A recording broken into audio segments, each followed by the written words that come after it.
iya. Ini kalau disinggung-singgung saya jawab dulu juga. Sabar Bang, sabar. Sama Aiman, Ya. Aiman kan bercanda. Gini. Belajarlah ke dunia Yang internasional. paling jujur itu ya. Ketika Kalau Anda berpendapat, Anda memberikan standing opening Anda apa? Pendapat Anda apa? Gitu dong. Anda nggak punya poin, tapi kemudian membahas pendapat orang. Kan harusnya nih standing point saya begini. saya udah sampaikan Karena standing kalau point begitu kata dunia caranya, internasional. ya nggak untung ngomong di depan. Saya udah sampaikan standing point saya adalah dunia internasional dibandingkan dengan negara-negara tetangga. Itu cara pandang saya. Kalau cara pandang Bang Refli dibandingkan dengan pemerintahan sebelumnya, dengan mengakibatkan pandangan-pandangan yang sangat pesimis dan menilai setiap orang yang salah akan terus salah. Setiap orang yang punya error akan terus error dengan mengatakan 16 menteri itu dalam tanda kutip bengkok-bengkok. Kita kembali di Rakyat Bersuara. Kalau tadi bicara soal kenapa menteri-menteri Pak Jokowi kok banyak yang ikut di kabinet Pak Prabowo. Tadi pro Pak Jokowi sudah menyampaikan. Kontra Pak Jokowi juga. Sekarang giliran dari timnya atau pendukung Pak Prabowo. Pak Babe pejabat saya bilangnya. Karena akan segera menjadi pejabat negara Republik Indonesia. Nah gitu juga gini. Oke. Saya melihat apa yang disampaikan awal tadi Bung Refli Harun. Kok pesimis sekali gitu loh. Nggak ada nuansa-nuansa optimis yang membangun. Nggak ada nuansa-nuansa yang membuat satu harapan ke depan. Tapi itu boleh-boleh saja.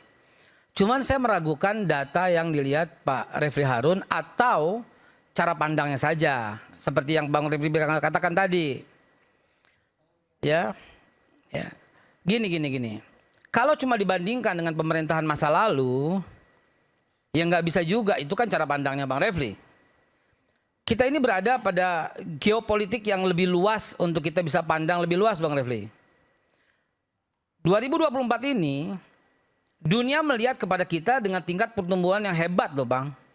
Kalau Anda mengatakan enggak cukup, enggak sampai, saya curiga jangan-jangan salah lihat. Karena Singapura sampai triwulan terakhir 2024 ini cuma 2,9 loh. Pertumbuhan ekonomi. Yes. Oke. Korea ya sampai dengan triwulan terakhir ini cuma 2,3. Ya. Siapa lagi yang mau dilihat? Cina loh ya. Pertumbuhan ekonomi sampai 2024 akhir ini baru 4,7. Sementara kita 5,05. Nggak tepuk tangan mahasiswa. Ya artinya jangan lihat, oh sekarang lebih kecil dari pemerintahan sebelumnya. Wake up, lihat global, lihat dunia internasional. Kita itu hebat di mata internasional hari ini. Pertumbuhan ekonomi kita di atas Singapura, di atas Korea, di atas Meksiko, gitu loh. Di atas Cina yang cuma 4,7. Artinya ya boleh-boleh saja. Zaman Pak SBY beda zamannya, beda kondisi. Beda kondisi. Geopolitiknya mesti kita lihat, mesti kita pertimbangkan. Tapi saya nggak mau berkutat di angka-angka seperti itulah, karena setiap orang pasti punya pandangan berbeda. Akhirnya penilaiannya berbeda. Sekarang kita punya pemimpin baru, punya pemerintahan baru yang harus disuarakan secara optimis, yang harus disuarakan secara ke depan akan lebih baik. Yes, of course. Kalau saya menilai seperti itu. Kalau selalu dipertentangkan permusuhan, kita kurang banyak baca kayaknya, kurang banyak belajar kayaknya. Izinkan saya menyampaikan. Bang Refli kurang banyak belajar nih. Bukan. Kita aja. Oh kita, iya. Ini kalau disinggung-singgung saya jawab dulu juga. Sabar Bang, sabar. Sama Aiman, Ya. Aiman kan bercanda. Gini. Belajarlah ke dunia internasional. Yang paling jujur itu ya. Ketika kalau Anda berpendapat, Anda memberikan standing opening Anda apa? Pendapat Anda apa? Gitu dong. Anda nggak punya poin, tapi kemudian membahas pendapat orang. Kan harusnya nih standing point saya begini. saya udah sampaikan Karena standing kalau point begitu kata dunia caranya, internasional. ya nggak untung ngomong di depan. Saya udah sampaikan standing point saya adalah dunia internasional dibandingkan dengan negara-negara tetangga. Itu cara pandang saya. Kalau cara pandang Bang Refli dibandingkan dengan pemerintahan sebelumnya, dengan mengakibatkan pandangan-pandangan yang sangat pesimis dan menilai setiap orang yang salah akan terus salah. Setiap orang yang punya error akan terus error dengan mengatakan 16 menteri itu dalam tanda kutip bengkok-bengkok. Sekarang Pak, gini saya bilangin deh ya. Ini pakem dalam dunia ya kepemimpinan ya. Segelompok domba yang dipimpin oleh seekor harimau dia akan mengaum. Dan sekelompok harimau dipimpin dengan seekor domba akan mengembik semuanya. Ya, ya. Mati. Silahkan terjemahan sendiri. Ya, silakan terjemahkan sendiri bahwa ke depan kita punya pemimpin yang betul-betul punya karakter memimpin dengan yang sangat baik, sangat kuat. Sekarang saya mau contohkan begini deh. Ingat, ya ini wawasan ya buat Bung Refli, buat yang lain ya. Di mana kita mesti lihat sebuah persatuan akan membuat sebuah bangsa besar.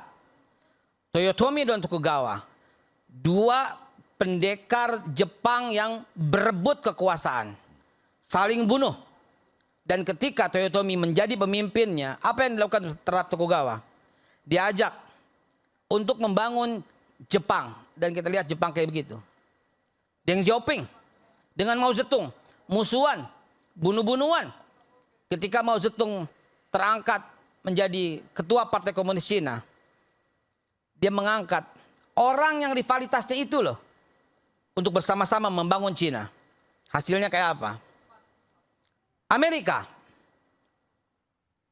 Lincoln dengan Seward misalnya. Dalam debat, Seward itu memanggil Lincoln itu monyet. Betapa Dalam debat ya, presiden dalam debat memanggil dengan nama memanggil binatang dengan kata-kata monyet. Ya, sangat sadis. Dan dalam buku kita baca, ketika Lincoln ingin melakukan perbaikan, datang ke tempatnya Seward, Seward mengusirnya seperti mengusir seekor kera. Itu ngapain kera datang ke tempat kami? Tetapi ketika Pilpres, Lincoln yang mendapatkan kemenangan, apa yang terjadi? Dia angkat sebagai the Secretary of State, William Seward. Artinya bangsa-bangsa besar itu mengerti bahwa untuk membangun diperlukan rasa trust dan kepercayaan, walaupun awalnya rivalitas. Kalau itu belum cukup referensi itu, baru kemarin deh kita lihat Barack Obama dengan Hillary Clinton. Betapa Hillary Clinton memfitnah Barack Obama dengan sangat sadis.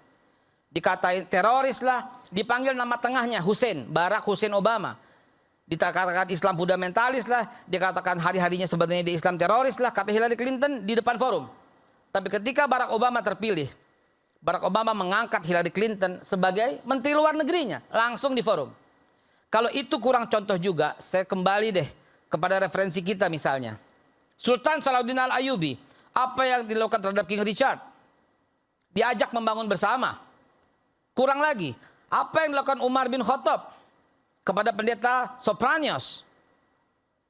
Apa yang dilakukan? Diajak membangun bersama Yerusalem, yang tadinya pendeta Sopranius menginisiasi pembunuhan terhadap Muslim di Palestina.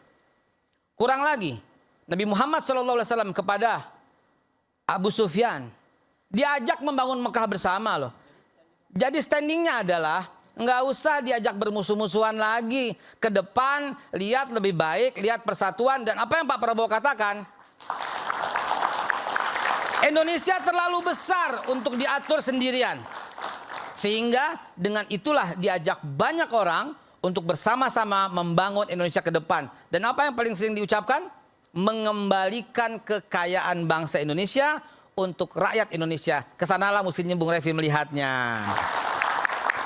Jadi kawan-kawan ya, lama-lama kita ini intelektual itu nggak ada lagi ruang untuk berpikir. Karena ketika kita berpikir untuk critical thinking, yang dikatakan adalah tidak optimis, suuzon dan lain sebagainya. Enggak, ini kan metode berpikir, cara berpikir. Makanya saya katakan, ini kan sama seperti melihat cewek hitam manis. Kalau dia melihat manisnya, ada yang melihat hitamnya. Kalau yang tadi ini bekerja sama, ya itu hebatnya Barack Obama berarti ya kan. Hebatnya Rasulullah, hebatnya Umar bin Khattab. Tapi yang kita bicarakan adalah fakta dan data angka. Saya kemukakan angka, dia kemukakan perasaan. Kan susah jadinya. Kan saya mengumpulkan angka. Saya menyampaikan angka, Pak. Iya, 10 tahun pemerintahan Presiden Jokowi, itu yang namanya target pertumbuhan ekonomi tidak tercapai. Kan begitu? Nah, dua perbandingannya dibandingkan dengan RPJMN, which is itu targetnya Pak Jokowi sendiri kan. Lalu dibandingkan dengan pemerintahan sebelumnya. Beliau bandingkan dengan Singapura, dengan Amerika Serikat dan lain sebagainya. Tahu nggak? Yang namanya pertumbuhan ekonomi itu semakin maju sebuah negara, semakin kecil pertumbuhan ekonominya. Karena dia di sana sudah. Kita kecil, developed country beda lagi. Makanya Karena jangan kita salah. develop country, kita nggak ngelihat pertumbuhan itu kecil, kita harus besar, Bang. Did you understand gitu loh? Bukan itu. Balik loh. Bukan itu poinnya, bro. Poinnya adalah kalau negara itu negara maju, dia makin kecil pertumbuhannya karena dia udah tinggi banget gitu loh. Gini.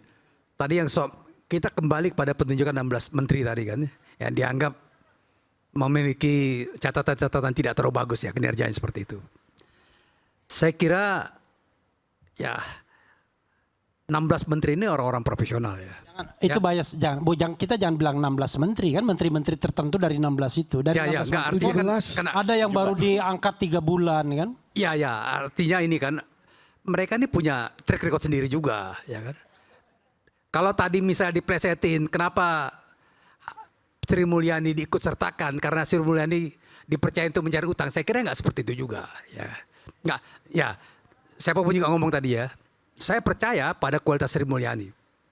Ya, dia ini kok punya basic pengetahuan ekonomi cukup bagus ya. Dia pernah bekerja di World Bank. Arti kualitas Sri Mulyani saya kira saya tidak akan ragukan. Bukan pertanyaan tadi apakah harus banyak itu kalau Bu Sri Mulyani tadi udah oke. Ya, kalau yang lain yang 16 ya, kalau saya lihat 17. perkembangan terakhir ini kan baru dipanggil nih, ya kan? Dan masih akan difinalkan oleh Pak Prabowo. Memang pasti ada Termasuk. kemungkinan batal, Prof. Andi. Bukan, artinya masih akan difinalkan, gitu kan? Apakah jadi diambil atau tidak kan masih berkembang ke depan. Tetapi saya kira 16 menteri yang 17 yang total. bekas, 17 ya, Ya. 17 dari Pak Jokowi ini, mereka juga saya kira punya track record yang bagus juga ya. Betul. Kalau misalnya jeblok-jeblok lama pasti tidak akan dipakai Prabowo. Pak Prabowo kan bukan orang Betul, Be. kan? Betul, Be. Dia punya kritis juga. Kalau catatannya nggak bagus pasti tidak akan diajak kerjasama dengan Pak Prabowo.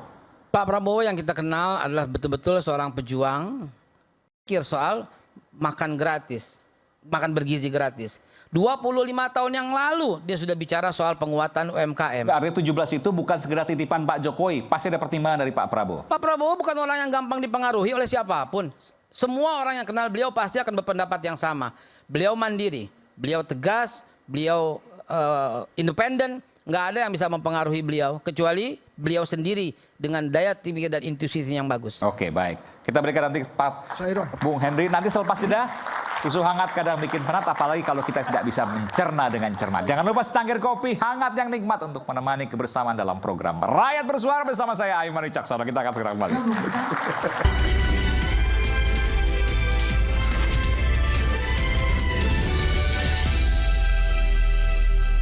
Dukung Pak Prabowo. Pak Babe pejabat saya bilangnya, karena akan segera menjadi pejabat negara Republik Indonesia. Nggak gitu juga.